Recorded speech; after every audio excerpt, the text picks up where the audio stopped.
Hi friends, welcome back to my YouTube channel. ನಾನು ನಂದಿನಿ ಶ್ರೀಕಾಂತ್. ಇವತ್ತು mutton ಸಾಂಬಾರನ್ನ ಈಸಿಯಾಗಿ ಹೇಗೆ ಮಾಡ್ಕೊಳ್ಳೋದು ಅಂತ ನೋಡ್ಕೊಳ್ಳೋಣ ಬನ್ನಿ. ಅದಕ್ಕೂ ಮುಂಚೆ ಯಾರೆಲ್ಲ ನಮ್ಮ ಚಾನಲ್ಗೆ ಇನ್ನೂ ಸಬ್ಸ್ಕ್ರೈಬ್ ಮಾಡ್ಕೊಂಡಿಲ್ವೋ ಪ್ಲೀಸ್ ಸಬ್ಸ್ಕ್ರೈಬ್ ಮಾಡ್ಕೊಳ್ಳಿ, ಶೇರ್ ಮಾಡಿ, ಕಮೆಂಟ್ ಮಾಡಿ, ನಿಮ್ಮ ಫ್ಯಾಮಿಲಿ ಫ್ರೆಂಡ್ಸಿಗೂ ಕೂಡ ಶೇರ್ ಮಾಡಿ. ಮತ್ತು ಮಟನ್ ಸಾಂಬಾರನ್ನ ನೋಡ್ತಾ ಇರ್ಬೋದು, ಏನು ಸಖತ್ತಾಗಿ ಬಂದಿದೆ. ತುಂಬ ಚೆನ್ನಾಗಿತ್ತು, ಟೇಸ್ಟಿಯಾಗೂ ಕೂಡ ಇತ್ತು. ಕ್ವಿಕ್ಕಾಗಿ ಬೇಗನೆ ಮಾಡ್ಕೋಬೋದು ಅಂತ ಅಂದರೆ ನೀವು ಈ ಥರ ಒಮ್ಮೆ ಟ್ರೈ ಮಾಡಿ, ಚೆನ್ನಾಗಿರುತ್ತೆ. ಮತ್ತು ಯಾವುದೇ ಮಸಾಲೆ ಪದಾರ್ಥ ಜಾಸ್ತಿ ಏನು ಇದಕ್ಕೆ ಆ್ಯಡ್ ಮಾಡಿಲ್ಲ. ತುಂಬ ಟೇಸ್ಟಿಯಾಗೂ ಕೂಡ ಇರುತ್ತೆ. ಬೇಗ ಅರ್ಜೆಂಟಾಗಿ ಮಾಡ್ಕೊಳ್ಳೋರು ಇದನ್ನು ಒಮ್ಮೆ ಟ್ರೈ ಮಾಡ್ಬೋದು. ಬನ್ನಿ ಹೇಗೆ ಮಾಡೋದು ಅಂತ ನೋಡೋಣ.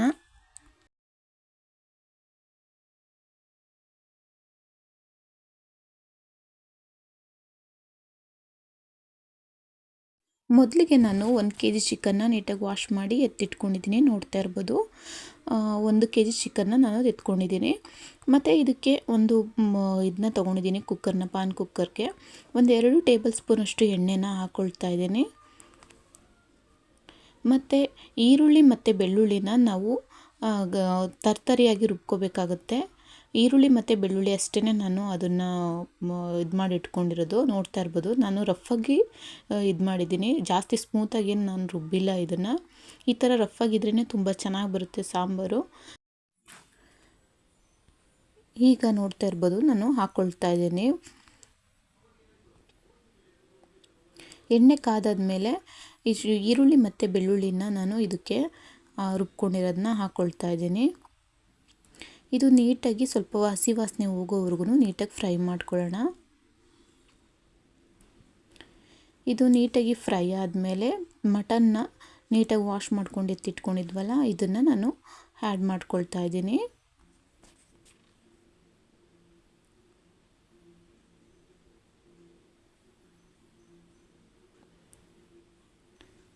ಮಟನ್ ಎಲ್ಲ ಹಾಕ್ಕೊಂಡ್ಮೇಲೆ ನೀಟಾಗಿ ಇದಕ್ಕೆ ಮಿಕ್ಸ್ ಮಾಡ್ಕೋಬೇಕಾಗುತ್ತೆ. ನೀಟಾಗಿ ಇದನ್ನು ಮಿಕ್ಸ್ ಮಾಡ್ಕೊಳ್ಳೋಣ. ಇವಾಗ ಇದು ಸ್ವಲ್ಪ ಹಸಿ ವಾಸನೆ ಎಲ್ಲ ಹೋಗೋವರೆಗೂ ನೀಟಾಗಿ ಮಿಕ್ಸ್ ಮಾಡ್ಕೋಬೇಕು. ಮತ್ತು ನೀರಿನ ಅಂಶನೂ ಕೂಡ ಇರಬಾರ್ದು ಇದರಲ್ಲಿ, ಆ ಥರ ನಾವು ಇದನ್ನು ಮಿಕ್ಸ್ ಮಾಡ್ಕೋಬೇಕಾಗುತ್ತೆ. ನಾನಿವಾಗ ಸ್ವಲ್ಪ ಉಪ್ಪನ್ನು ಹಾಕ್ಕೊಳ್ತಿದ್ದೀನಿ. ಮತ್ತು 1 ಸ್ಪೂನಷ್ಟು ನಾನು ಅರಿಶಿನ ಪುಡಿಯನ್ನು ಕೂಡ ಆ್ಯಡ್ ಮಾಡ್ತಾಯಿದ್ದೀನಿ. ಇದೆಲ್ಲನೂ ಸೇರಿಸಿ ನೀಟಾಗಿ ಮಿಕ್ಸ್ ಮಾಡ್ಕೋಬೇಕು. ಇವಾಗ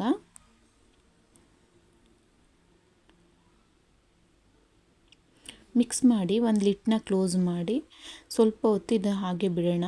ಇದು ಹಸಿ ವಾಸನೆ ಎಲ್ಲ ತೆಗೆಯುತ್ತೆ ಮತ್ತು ಉಪ್ಪು ನೀಟಾಗಿ ಹಿಡಿಯುತ್ತೆ ಮಟನ್ಗೆ ಅನ್ನೋದಕ್ಕೋಸ್ಕರ ಈ ಥರ ಹಾಕಿರೋದು. ಈಗ ಒಂದು ಲಿಡ್ನ ಕ್ಲೋಸ್ ಮಾಡೋಣ.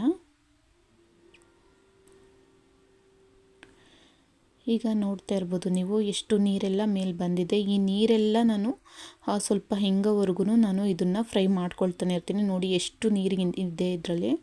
ಆ ನೀರೆಲ್ಲ ಕೂಡ ಹಿಂಗಬೇಕು. ಇದರಲ್ಲೇ ನಾನು ಒಗ್ಗರಣೆಯಲ್ಲೇ ಕೂಡ ನೀರನ್ನ ಹಿಂಗಿಸ್ತಾ ಇದ್ದೀನಿ. ಈಗ ಮಸಾಲೆಗೆ ಏನು ಬೇಕು ಅಂತ ರೆಡಿ ಮಾಡ್ಕೊಳ್ಳೋಣ ಬನ್ನಿ. ಈಗ ನೋಡ್ತಾ ಇರ್ಬೋದು ನೀವು, ನಾನು ಮಸಾಲೆಗೆ 1 ಕಪ್ಪಷ್ಟು ತೆಂಗಿನ ತುರಿಯನ್ನು ತೊಗೊಂಡಿದ್ದೀನಿ. ಮತ್ತು ಚಕ್ಕೆ, ಲವಂಗ, ಮೆಣಸು, 1 ಇಂಚಷ್ಟು ಶುಂಠಿ ಮತ್ತು ಏಲಕ್ಕಿ ಇಷ್ಟನ್ನು ಕೂಡ ಹಾಕ್ಕೊಳ್ತಾ ಇದ್ದೀನಿ. ಸ್ವಲ್ಪ ಗಸಗಸೆ ಇದ್ದರೆ ಅದನ್ನು ಕೂಡ ಆ್ಯಡ್ ಮಾಡ್ಕೊಳ್ಳಿ, ಚೆನ್ನಾಗಿರುತ್ತೆ. ಇದೆಲ್ಲನೂ ಸೇರಿಸಿ ನಾನು ಇದಕ್ಕೆ ಕಾಯಿಗೆ ಜೊತೆಗೆ ಹಾಕ್ಕೊಳ್ತಾ ಇದ್ದೀನಿ. ಮತ್ತು ಹುರ್ಗಡ್ಲೆ 1-2 ಸ್ಪೂನಷ್ಟು ಆ್ಯಡ್ ಮಾಡ್ಕೋಬೇಕಾಗುತ್ತೆ. ಮತ್ತು ಕೊತ್ತಂಬರಿ ಮತ್ತು ಟೊಮೊಟೊ ಮಿಸ್ ಆಗಿದೆ, ಟೊಮೊಟೊ ಕೂಡ ಆ್ಯಡ್ ಮಾಡ್ಕೊಳ್ಳಿ. ಇಷ್ಟನ್ನು ಸೇರಿಸಿ ನೀಟಾಗಿ ಸ್ಮೂತಾಗಿ ರುಬ್ಕೊಂಡು ಬರೋಣ ಇದನ್ನ. ಈಗ ಏನಾಗಿದೆ ನೋಡೋಣ ಬನ್ನಿ. ಮಟನ್ ನೋಡ್ತಾ ಇರ್ಬೋದು ನೀವು, ಫುಲ್ ನೀರೆಲ್ಲ ಹಿಂಗಿದೆ. ನೀಟಾಗಿ ಅಷ್ಟು ನೀರೆಲ್ಲ ಹಿಂಗಿಸಿದ್ದೀನಿ. ಈ ಥರ ಹಿಂಗಿಸೋದ್ರಿಂದ ನಿಮಗೆ ಅದರಲ್ಲಿರೋ ಸ್ಮೆಲ್ಲೆಲ್ಲ ಹೋಗುತ್ತೆ, ಚೆನ್ನಾಗಿರುತ್ತೆ. ಸಾಂಬಾರು ಕೂಡ ಟೇಸ್ಟ್ ಬರುತ್ತೆ. ನೀವು ಕೂಡ ಒಮ್ಮೆ ಈ ಥರ ಟ್ರೈ ಮಾಡಿ, ಬೇಕಾದರೆ ಚೆನ್ನಾಗಿರುತ್ತೆ. ಈಗ ನಾನು ರುಬ್ಕೊಂಡಿದ್ನಲ್ಲ ಆ ಮಸಾಲೆನ ಇವಾಗಲೇ ಆ್ಯಡ್ ಮಾಡ್ಕೊಳ್ತಾ ಇದ್ದೀನಿ.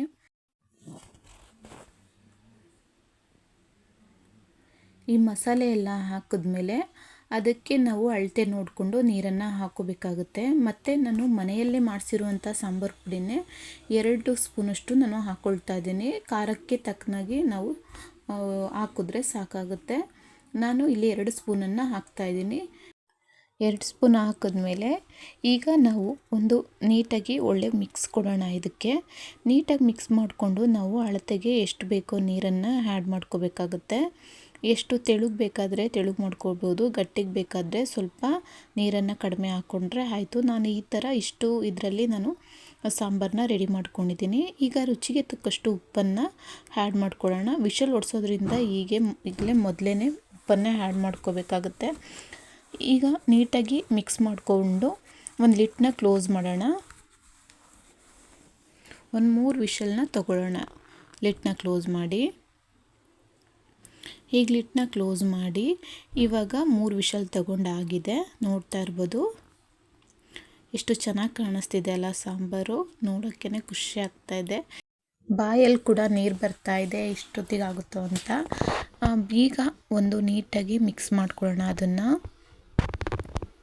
ಮಿಕ್ಸ್ ಮಾಡಿಕೊಂಡು ಇದಕ್ಕೆ ನಾವು ಇನ್ನೂ ಒಂದು ಟೈಮು ಮತ್ತೆ ಕುದಿಸ್ಕೋಬೇಕಾಗುತ್ತೆ. ಆಗ ಸಾಂಬಾರು ನೀಟಾಗಿ ಚೆನ್ನಾಗಿ ಬೆಂದಿರುತ್ತೆ, ಊಟಕ್ಕೂ ಕೂಡ ಟೇಸ್ಟಿಯಾಗಿರುತ್ತೆ. ನೋಡ್ತಾ ಇರ್ಬೋದು ಏನು ಸಖತ್ತಾಗಿ ಕಾಣಿಸ್ತಾ ಇದೆ ಅಲ್ವಾ. ನೀವು ಒಮ್ಮೆ ಈ ಥರ ಟ್ರೈ ಮಾಡಿ ಅಂತ ಕೇಳ್ಕೊತೀನಿ. ನನ್ನ ಚಾನಲ್ಗೆ ಇನ್ನೂ ಯಾರೆಲ್ಲ ಸಬ್ಸ್ಕ್ರೈಬ್ ಮಾಡ್ಕೊಂಡಿಲ್ವೋ ಪ್ಲೀಸ್ ಸಬ್ಸ್ಕ್ರೈಬ್ ಮಾಡ್ಕೊಳ್ಳಿ, ಶೇರ್ ಮಾಡಿ, ಕಮೆಂಟ್ ಮಾಡಿ, ನಿಮ್ಮ ಫ್ಯಾಮಿಲಿ ಫ್ರೆಂಡ್ಸಿಗೂ ಕೂಡ ಶೇರ್ ಮಾಡಿ ಅಂತ ಕೇಳ್ಕೊತೀನಿ. ವಿಡಿಯೋ ನೋಡಿದ್ದಕ್ಕಾಗಿ ಧನ್ಯವಾದಗಳು.